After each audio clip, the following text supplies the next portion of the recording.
We're talking about inverse trig functions today because, you know, we can't get any harder with trig, right? Geez, I know, right? These inverse functions kind of always throw everyone for a little bit of a loop, and they have a really hard time just wrapping their brain around them. So hopefully we can get a little bit more understanding here. So first things first is none of our basic trig functions have inverses, because if you think about it, a function that has an inverse means that if I switch x and y, that it still is a function. And let's take a look at what that would look like. So here I've graphed what sine would look like if I switched x and y, right? So instead of y equals sine of x, I have x equals sine of y. And this is not a function, is it? Because it doesn't pass the vertical line test. But my question for you is, could I make it a function? Is there a way that I could like cut it somewhere that I could in fact have a function? Well, let's take a look. What if I cut it like right here at the top of this peak and at the bottom of that peak? And then it really would be, a function. In fact, it's the function inverse sine. Let's see if it'll let me x. There we go. The inverse sine function looks like this. Do you see? All I did is just cut it. I just cut off a piece of it, because if I still have this part of the function, then this is no longer a function, right? Because it wouldn't pass the vertical line test. But I'm going to cut the sine function so that it looks like this. This is the inverse sine function. And so what are its domain and range? Let's go back to our paper here. The inverse sine, or arc sine, it's often written as arc sine just so that it's not mistaken to be like an exponent. The arc sine function has a domain of -1 to 1 and a range of -π/2 to π/2, and that makes sense, right? So the domain, our sine function, normally goes from -1, let's do this one, sine of x. So see, the lowest point on our sine function is -1 and the highest point is 1. And so when we switch x and y, we're going to switch those from x values to y values.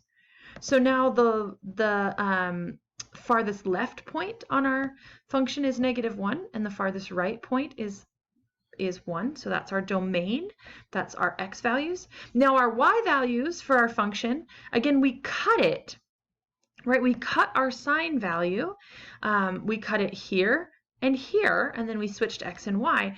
And so this π/2 ends up right here. See this point? We just switched the x and y.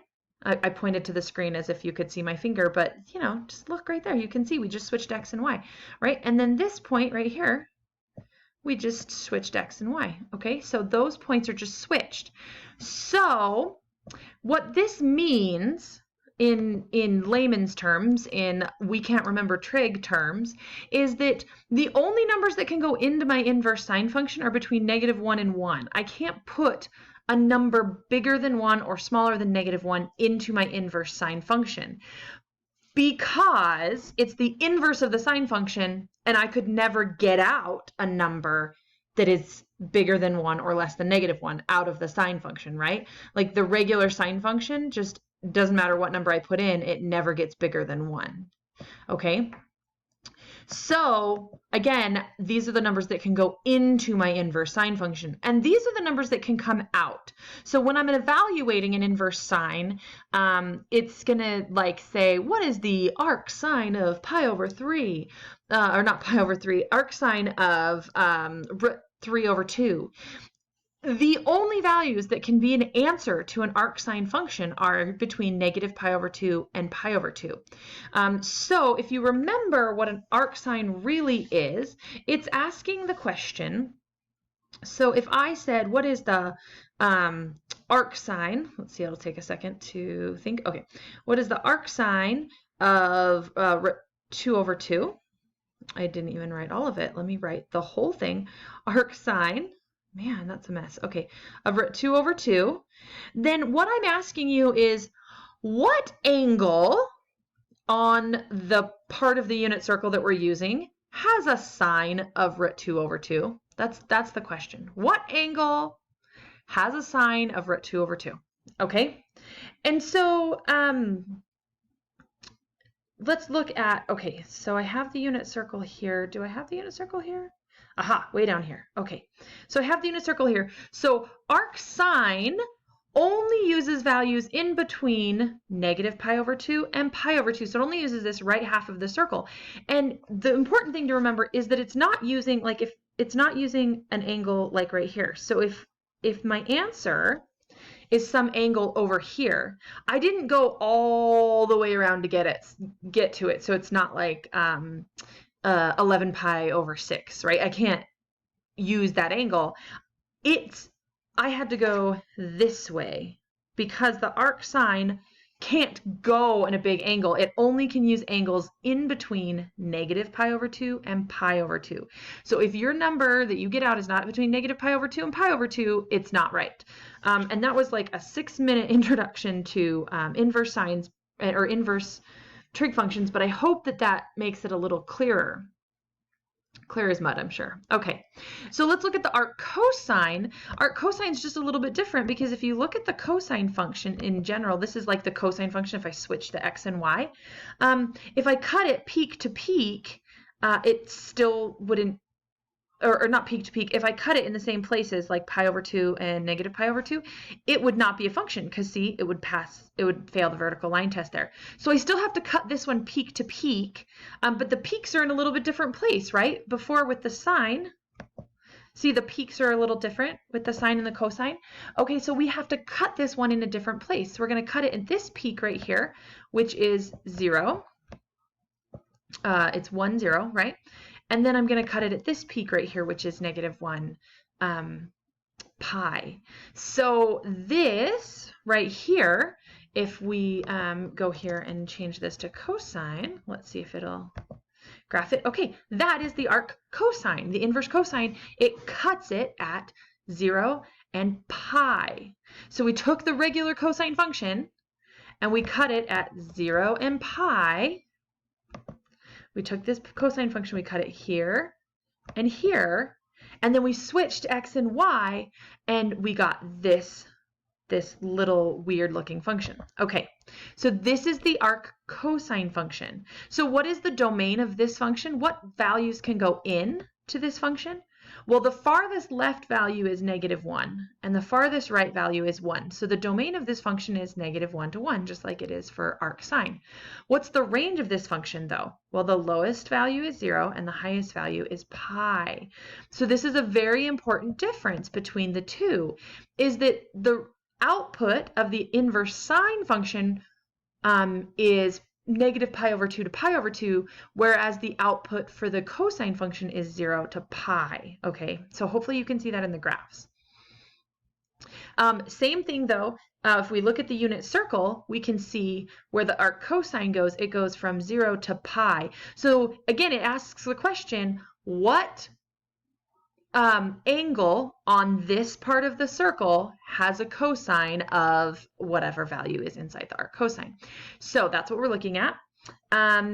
Let's look at the tangent.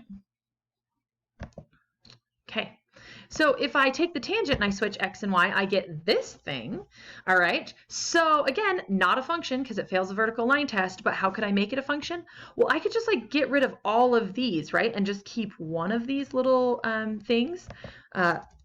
I don't even know what you want to call those. I could just keep one of them, right? Not tan minus 1. I want tan to the negative 1. Okay, so I went inverse tangent. So you see, I'm only keeping the blue one. I'm not going to keep any of the green ones.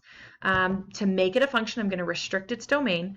So my question is, what's the domain and range? Well, what numbers can go in here? Well, any number. I can put literally any number because it goes from negative infinity to positive infinity.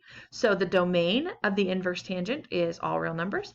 And what's the range? Well, remember with the tangent function, we had asymptotes at negative pi over 2 and pi over 2. So we still have those asymptotes, they're just horizontal instead of vertical now. So we have an asymptote at negative pi over 2, and we have an asymptote at pi over 2. And so our tangent function is going to be restricted to those. So again, the output of our tangent function, we're never going to get a value bigger than pi over 2 and never going to get out a value smaller than negative pi over 2. Okay, and so then again, tangent uses the same part of the unit circle that arc sine does. Arc tangent uses the same part.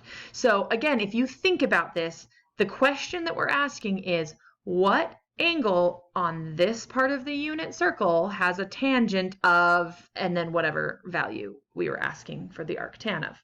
Okay, so we can draw these really quick if you would like. So basically this one kind of goes like this because it's the, it's not quite that pronounced. It's a little like, see, anyway, it kind of goes like that. It's really hard to draw. You know me, I can't draw. All right, it doesn't quite have that much of a bloop, but just bear with me. Okay, so that's that one. And then the cosine, remember, goes like this because we cut it at a different place. And then the inverse tangent goes like we have an asymptote here and an asymptote here, and then it goes up like this. Okay, and let's try that again so we can get it through. There we go. Okay, so the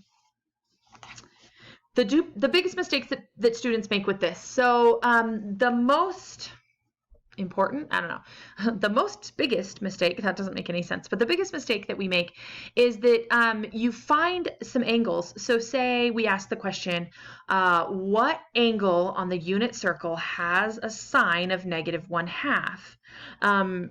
And so you think, okay, well, here's my unit circle. Let's see, -1/2. It would be, there'd be one here, because sine is the y value. So there's a function, or there's an angle here and there's an angle here. So you're thinking of these two angles right here, and you're like, oh yeah, totally, I got this, right? And but think about it. Can the arc sine have an answer that's over here? No, it can't. It can only have an answer that's over here. So this answer doesn't exist. In fact, when we're doing arc sine, arc cosine, and arc tangent, they never, ever, ever have more than one answer, okay? Because they're a one-to-one function.